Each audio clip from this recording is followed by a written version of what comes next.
Hello and welcome to the channel. My name is Drew, and if you are a regular viewer, then welcome back. When it comes to college rankings, arguably the most well-known resource is the US News and World Report's college rankings. And in this video, I am going to go into the methodology that determines those rankings. And when you look at the US News College Rankings website, what you'll find is also some subcategories, such as the rankings for most innovative, the best value, or historically black colleges and universities. And I'm not going to get into those, I'm just going to focus on the general methodology. But before I begin, not only should you hit that subscribe button, I also want to talk about how those schools are categorized. And so it's sort of based off of the Carnegie classification system, and US News uses 4 categories. Now, one of them is you have the national universities. These are the large research-based institutions, and they are focused on the knowledge creation. And then you have national liberal arts colleges, and these are the colleges where over 50% of the degrees awarded are liberal arts degrees. You then have regional universities that do focus on the research, and they have those graduate level degrees that are offered, but not as much as the national universities. It's maybe a few doctorates, but mostly master's programs. And then lastly, you have regional colleges where less than 50% of degrees awarded are liberal arts degrees. So when we get into the methodology, they looked at 6 factors. And if you're not familiar with the idea of methodology and research, what it is sort of the formula that goes into how they rank all of these colleges. And so within the 6 factors, they gave them each different weight. And then there are several sub-factors underneath. And there is a great infographic that breaks this down that I will link to in the description below. And so to kind of go over that right now, the most heavily weighed factor was the outcomes at 40%.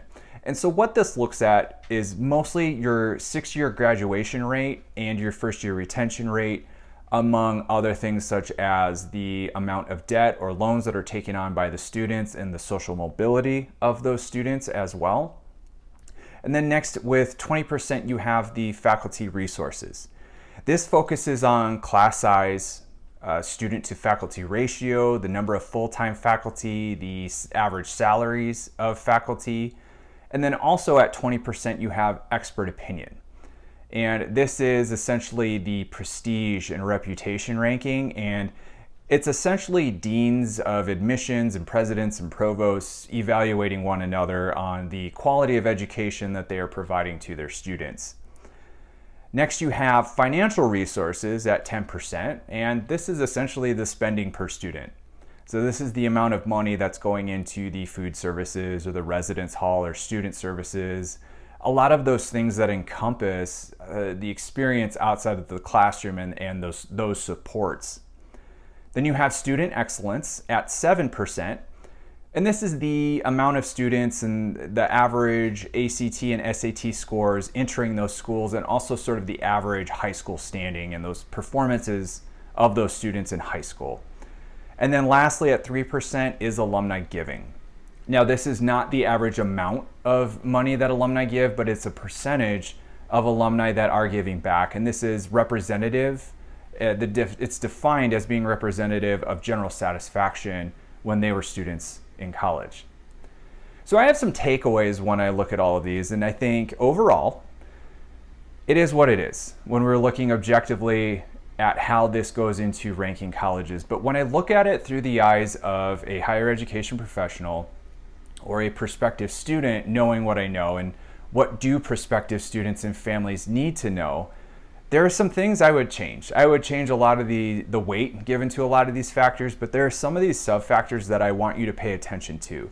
And you may not be able to find this in the rankings, but when you research these schools individually, this is what you need to look for, and this is what you need to ask about when you are meeting with admissions representatives from those schools.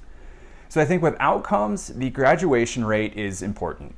And they are talking about 6-year graduation rate instead of 4.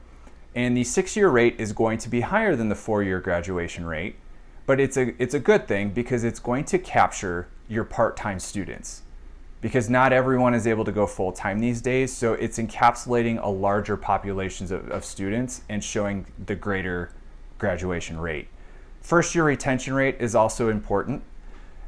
It's kind of like this hurdle to clear that if you can go into that first year and then look at coming back for your second year, then you're more likely to continue on to graduation. So that's why a lot of schools look at that. And again, numbers can be twisted and manipulated, but I think those are the two important things to look at. Faculty resources, I would actually give a lot more weight to, because this is going to be most representative of your experience, because this is where we're talking about class size and faculty to student ratio and the number of full-time faculty. So translated, what that means is, am I going to sit in a class with 20 to 30 students and able to have a conversation with my professor? Or am I going to be in a lecture hall with 150 students and it's being taught by a TA and I have no access to that professor except maybe through email, who may or may not get back to me? That is going to be a big factor in your academic experience. When you're also talking about the salaries of faculty and the level of degrees that these faculty have, it's going to be an indicator of their satisfaction and also their level of expertise. That's not to take anything away from faculty in general, but you're going to have the subject matter experts, and these are the ones, this is why you're going to college, because you want to learn from them. So make sure you're paying attention to that faculty to student ratio or student to faculty ratio, and also the average class size. Again, that can be manipulated, and some of your first year general requirements are, those biologies and math courses are probably going to be larger, but when you get into those upper division classes, that's where it's important that they get smaller. Expert opinion, let's just say that's subjective. I think that's nebulous, and it's so easy with all of these other factors to really clearly define, but when we talk about reputation and prestige, how do you define that? And if you're going to say that X school offers a quality education, is that a quality education for an engineering major or for a dance major? So how do you measure that? Personally, I would give this a lot less weight than what is currently being given.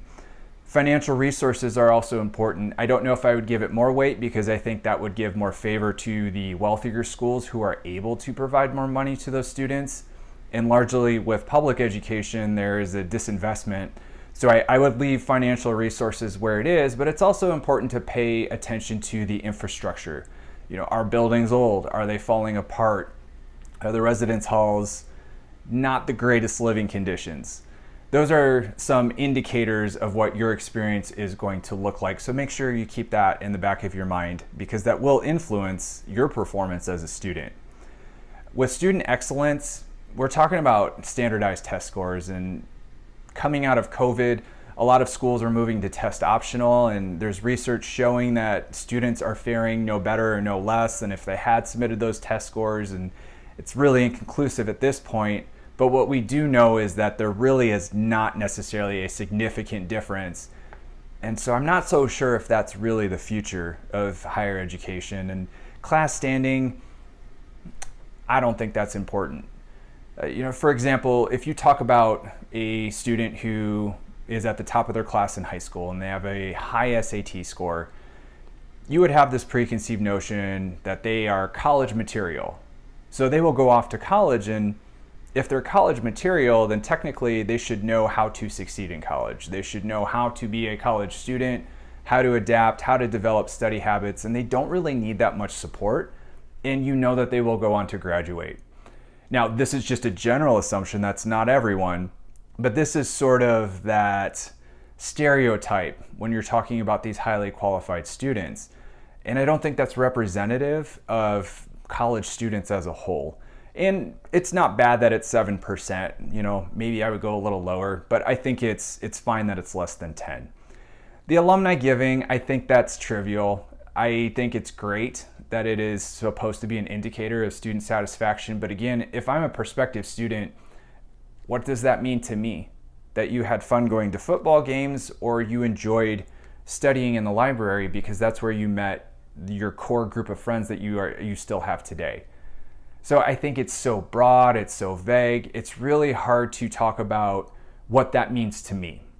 And I know you can't tailor this experience, you can't tailor the methodology and the rankings for every student, but these are things that you just kind of need to consider and take into consideration. All of this to say is when someone tells you, if you have a parent who has a coworker who says that this school is important and you need to check that out, you may not like the campus, or they may not even offer the major that you want. So again, keep a broad mind, eyes on the horizon, be open-minded about the process, don't rule anything out. And I would use this as a tool, and I would really focus on some of these sub-factors and go check it out. And I will also encourage you to check out a lot of those sub-rankings too, because you may find some schools that you hadn't considered before, and there's even a tool on the website where you can compare schools. So I think it is a great resource. I think the methodology is general. I think it could be tailored a little bit better for prospective students and what should matter to them. And it may change. I know there is talk of that changing already, or pressure to change that. So we will see what happens. And if you like this video, hit like. I look forward to making more videos like this and talking more about the college ranking process. And with that, go check it out. Check out the infographic, and I will catch you in the next one.